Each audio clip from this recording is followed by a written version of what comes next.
I would be most remiss if I didn't talk about the one work that I know that most people, when I mention your name, comes up with is Atomic Blonde, which of course you Yes. wrote originally as The Coldest City. And I yeah, even have she's right. I even have the production poster. Yes. Lovely Charlene up on the wall.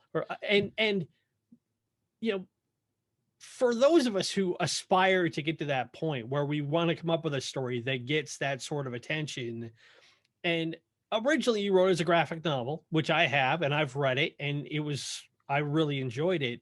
But if you can kind of expand on that process a little bit, because I know once it came out that got the attention of Charlize Theron and she was interested in it and the property got picked up. And then the next thing we knew, it was being processed and turned into a script, which turned into a film over a span, like we've been talking about, of a couple of years. For you, what was that ride like? Well, so first of all, actually, it was optioned before it was published, a couple of months before it was actually released. When I originally wrote the script in 2009. My intention originally was to try and get it released on the 20th anniversary of the fall of the Berlin Wall. That didn't happen for many and varied reasons, but that was when I wrote it. It was in early 2009 or summer Mhm. 2009, I should say. Um, as soon as the script was written, and I already had an agreement with Oni Press, we're going to publish it. I already had a contract. As soon as the script was finished, Oni's production partners at that time in Hollywood, they passed them all the scripts. You know, they got to see everything, of course. Right. They read it and immediately went, well, this could be a movie.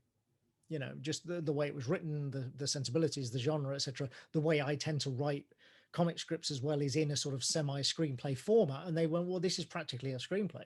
We can take this out. And so they did. And they went around town. And I mean, it took a few years, but a few people expressed interest, one of which was Charlize Theron's production company. And they showed it to Charlize and she liked it. And so we started negotiating. And then, yeah, they optioned it, as I say, I think it was about 2 months before the book was released in 2012. Then there was a whole lot of nothing for 3 years.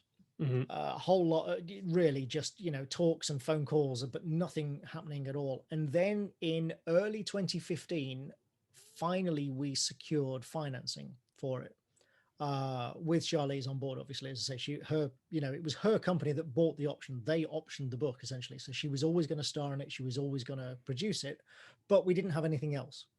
So in early 2015 they finally secured the money through a lot of foreign pre-write sales and banks and all boring Hollywood financing stuff that I don't fully understand myself, and I don't Right. really want to understand myself, to be perfectly I honest don't with think you. there are Nobel Prize winning economists who fully Yeah, understand all it's that. right. And like I say, I don't want to. I really don't. I've seen enough of it to know that I don't want to know any more about it. Um, I'm quite Once is happy to enough. be ignorant on that score. Sure. However, then we got really lucky, because that summer Mad Max Fury Road came out. Mm. And suddenly, taking the pitch around town, hey, Charlize Theron's next action movie, which she is going to star in and produce, it was like it was a golden ticket to open every door. The timing was Everybody, perfect. yeah, everybody wanted to know what this movie was going to be. Every actor wanted to, sort of have a shot or be considered for it, or at least start talking about it. It was, yeah, as I say, we got so lucky. And that's how we wound up with such an amazing cast for a relatively low budget movie. It was not an expensive movie. It was $30 million was the budget, and yet we got that incredible cast. Yeah. Um, just crazy. Now, sorry, there is a point you mentioned that I skipped over there, and that was Kurt Jonstad wrote Mhm. the screenplay in that time. That's really what happened in that span of 3 years, was he wrote two drafts of the screenplay. Um, and I was a co-producer, so I Mhm. got to read those drafts and stuff and give notes on them. But to be honest, mostly, I had some notes and stuff, but mostly it was all Kurt's thing. I don't want to step on his toes. He was the screenwriter. He did a great job. I gave my notes, but I would never take credit for, sort of the innovations that he helped bring to the movie that weren't in the graphic novel. And Right. then the other person who did that was Dave Leitch, the director. Mhm. It was Dave's idea to turn it, because the graphic novel, as you know, having read it, is it's black and white. It's Right. deliberately black and white. That was a very conscious artistic choice because we wanted that noir Cold War feel. Mhm. It's very dry. It's very Le Carré inspired. Lorraine pulls her gun, I think, 3 times in the entire graphic novel and shoots it once. There is not a lot of action. The stairwell fight, Oh, the famous stairwell fight in the movie that takes 12 minutes, that famous one-shot thing, takes 4 pages in the right. graphic novel, and like maybe 3 punches are thrown. Yeah. It's, it's nothing. But Dave said, what if we made a noir that instead of being monochrome was saturated in color, because it's the 80s and we have Right. all this, Which was a great pink and blue idea. stuff. It was genius. It was absolute genius, and I give him all the credit for that, because that is what made the movie so distinctive. It's what helped separate it from the graphic novel. It's what helped elevate it to the movie medium, because if you just filmed the graphic novel, honestly, it would have been a bit dull. Right. I make no bones about that. I'm very proud of the graphic novel as a graphic novel, but that would not have worked if you just translated it to the screen.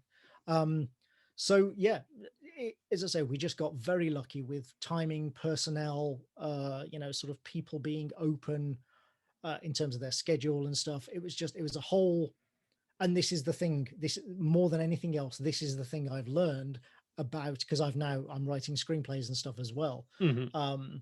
That thing that movie taught me about Hollywood more than anything else is that you need a perfect storm of these things to come together to make a movie. And if you Right. don't have them, you will never get that movie made. And that is why it is so hard to get a movie made, and why there are so relatively few movies made every year. That's why Because development hell is a very real thing. it really is. It really is, because you need that spark. You need a hot director or a hot actor or a hot concept, that's in the zeitgeist. Something needs to spark that makes people go, yes.